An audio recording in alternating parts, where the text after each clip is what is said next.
doing some consultation with the community about the main topics that are going to form part of the plan that everybody will get a vote on eventually. There's been some really good discussions and people getting involved, sharing ideas, and really just joining forces really and come up with some ideas.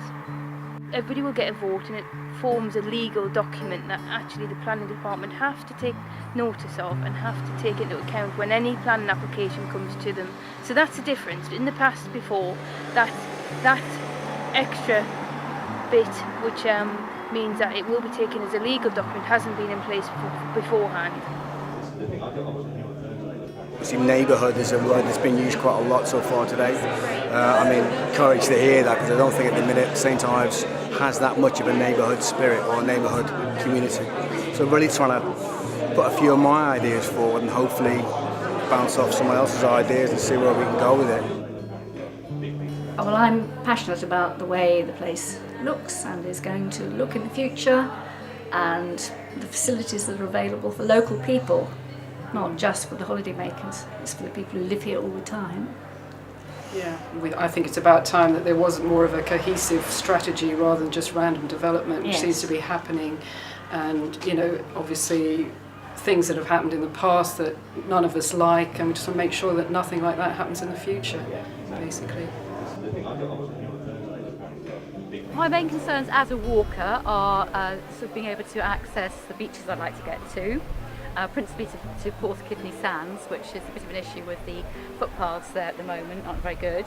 And things like being able to walk safely to the leisure centre where I work, because as a walker along the St Ives Road, not only am I splashed by people going much too close, but they're very, very fast, and there's not actually room for two people to walk past.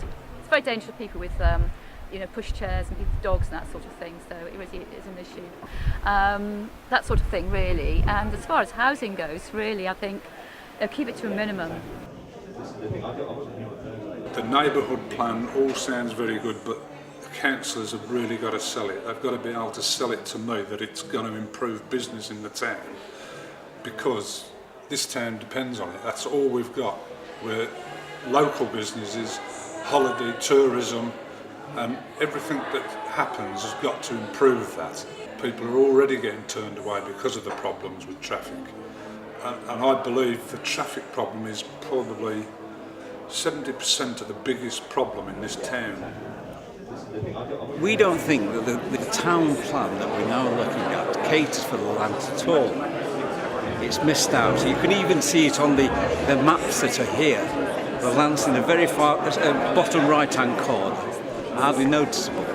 Let's have some traffic curbing measures on the Saltings, make there at least 20 mile an hour speed limit, because even cyclists are doing 30 miles an hour down there. We went to the initial meeting and it just seemed like such a necessary thing to be doing really, with everything being so much more centralised and Penwith District Council gone and the Town Council having its hands tied occasionally, so we just feel it's really important for local people to get involved. I'd say my major concern is the theme park mentality we have towards our tourist industry. We've kind of become a theme park, and in the pursuit of servicing the tourist industry during the summers, which is fine, economically we need it, we seem to have thrown the baby out with the bathwater and forgot about the community. People live here, it's a working, living community, and it needs to evolve and develop like everywhere else. When we're losing our independent bookshop, we've lost butchers and bakers, we've lost Woolworths, we've lost a wet fish shop, we've got nowhere, we haven't got opticians or dry cleaners, basic things that local people need. You shouldn't have to get in on a bus or in a car to go elsewhere, to travel, to have those facilities. They should be here in the town. Yeah.